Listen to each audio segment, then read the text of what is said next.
Bonjour les amis, aujourd'hui on va parler bien-être et priorité dans la vie. J'ai un ami qui m'a posé cette question et qui m'a suggéré de faire une vidéo là-dessus. Alors, je vais vous la partager. Comment avoir des journées sympathiques, agréables, pas surchargées, tout en assurant les contraintes minimum nécessaires. Donc, on va décortiquer un petit peu tout ça. Donc, sympathique, agréable, pas surchargé. Sympathique, déjà, ça veut dire que sympathique et agréable, on peut mettre ça un petit peu ensemble, c'est-à-dire que je vais déjà m'entourer de gens que j'apprécie. Agréable, c'est que je vais faire des choses qui me plaisent. Alors, deux possibilités, j'ai un travail qui me plaît beaucoup. Du coup, les collègues de travail sont des gens sympathiques pour la plupart, on peut pas aimer tout le monde, mais quand même. Donc des gens sympathiques pour la plupart. Et dans ce cas-là, eh ben déjà, on a notre première chose. Si dans mon travail, j'ai du mal à m'épanouir, j'ai du mal à avoir des gens autour de moi qui me plaisent ou qui me paraissent sympathiques. Bon, eh bien, soit je change de travail. Bien sûr, tout le monde va dire oh là là, mais changer de travail, c'est pas facile. Comment on fait Alors effectivement, nous sommes en France où changer de travail, oh là là, tout de suite, c'est au niveau émotionnel, c'est une catastrophe. Je risque de ne pas trouver autre chose. Je risque de me retrouver sous les ponts, à la rue. Bon, il faut quand même relativiser et surtout chercher du travail avant de lâcher l'ancien travail. Oh, mais vous comprenez, je n'ai pas le temps puisque je travaille déjà. Alors, on arrive toujours à trouver 20 minutes dans une journée, 20 minutes de télévision en moins, 20 minutes de recherche en plus. Parce que on sait très bien que la télévision prend beaucoup de temps et du temps à rien, du temps qui ne sert à rien. Les nouvelles, les informations du soir, les informations du midi, franchement, qu'est-ce qu'on apprend là-dedans qui va nous aider à grandir, à nous améliorer et à avoir des journées sympathiques et agréables. Alors, revenons à nos moutons. Si je veux changer de travail, eh bien, je vais faire ce qu'il faut pour essayer de changer de travail pour de vrai. Je vais m'investir tous les jours, je vais faire une petite chose qui va me permettre de changer de travail. Si ce n'est pas possible, je n'ai pas une possibilité de changer de travail, eh bien, je vais me changer moi-même. Je vais moi-même m'accorder des moments de sympathie. Je vais me faire plaisir, des moments sympathiques et agréables. C'est un petit peu comme la parabole des cailloux. Eh bien, dans mon vase qui me représente, dans ma journée, ça représente ma journée, je vais mettre en premier les gros cailloux. Qu'est-ce que je veux en premier dans ma vie? Eh bien, je veux une journée agréable et sympathique. Donc, qu'est-ce qui va être agréable et sympathique pour moi? Je vais rajouter ça dans ma journée. Alors, si ce n'est pas le travail, eh bien, je vais mettre quelque chose autour du travail de sympathique et agréable. Ça peut être peut-être un peu de jardinage, si j'ai un jardin ou une terrasse ou un balcon. Ça peut être de faire du sport, d'aller par exemple à l'aquagym, d'aller à la piscine pour nager, faire des longueurs. Ça peut être une marche dans les bois. Ça peut être d'aller au restaurant. Ça peut être d'aller au théâtre. Ça peut être tout simplement de se balader dans des ruelles, dans des rues et de se faire plaisir. Qu'est-ce qui vous fait plaisir? Ça peut être de faire du tricot, ça peut être de faire du macramé, une activité qui nous fasse plaisir. Donc si je mets ça en premier dans ma journée, je mets d'abord le plaisir et le côté sympathique dans ma journée. Alors ça peut changer bien sûr d'un jour à l'autre. Je vais avoir un jour, je vais avoir mon sport, un autre jour, je vais avoir de m'occuper des animaux, un autre jour, ça va être les plantes, un autre jour, ça va être les amis avec une sortie, un autre jour, ça va être le coloriage, pourquoi pas. Ça va être d'aller danser, enfin bon, il y a plein de choses et chacun peut trouver en soi ce qu'il aime faire et ce qu'il a envie de faire. Donc, nous revenons à notre journée sympathique et agréable. Déjà, on est pas mal.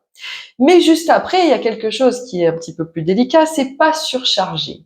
Alors, pas surchargé, effectivement, Tous les jours, ça va être peut-être difficile ou peut-être pas. Ça va dépendre des gens, ça va dépendre du travail que l'on a, encore une fois. Si j'ai un travail qui n'est pas épanouissant et qu'il faut que je mette des choses autour pour que ce soit sympathique et agréable, ça risque d'être un petit peu surchargé. Mais par contre, si je trouve un travail qui va m'épanouir, qui va m'aider à me faire plaisir, eh bien du coup, je n'aurai pas besoin de rajouter des choses autour qui vont surcharger ma journée.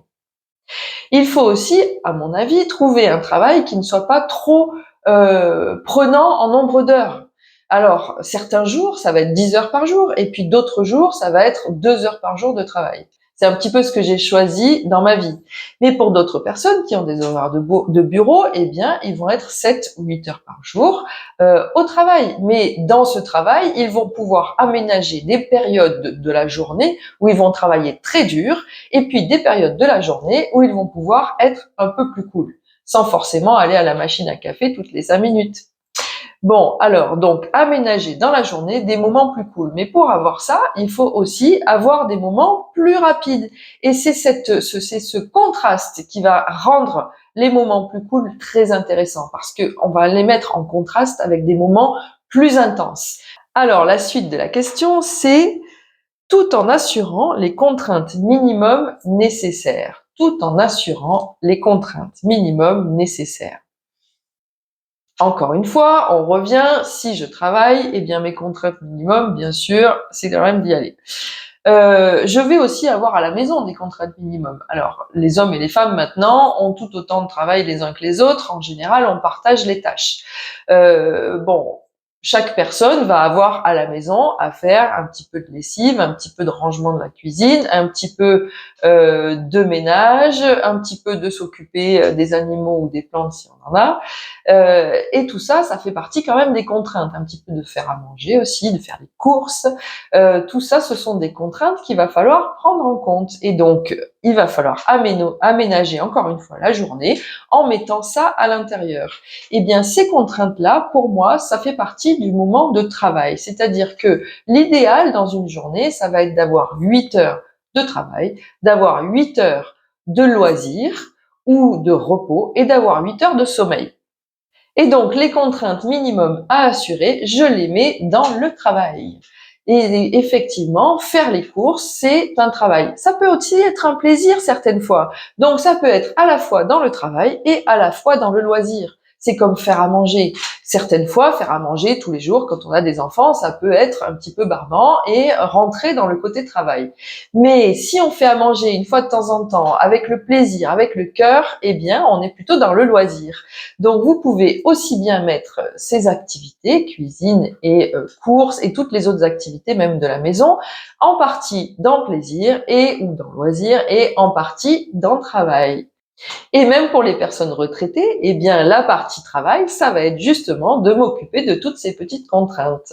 Et puis, la partie loisir, elle va être un petit peu plus grande peut-être, mais ça, c'est aussi des contraintes que de s'occuper de son corps, puisque quand on avance en âge, on a besoin de s'occuper encore plus de son corps.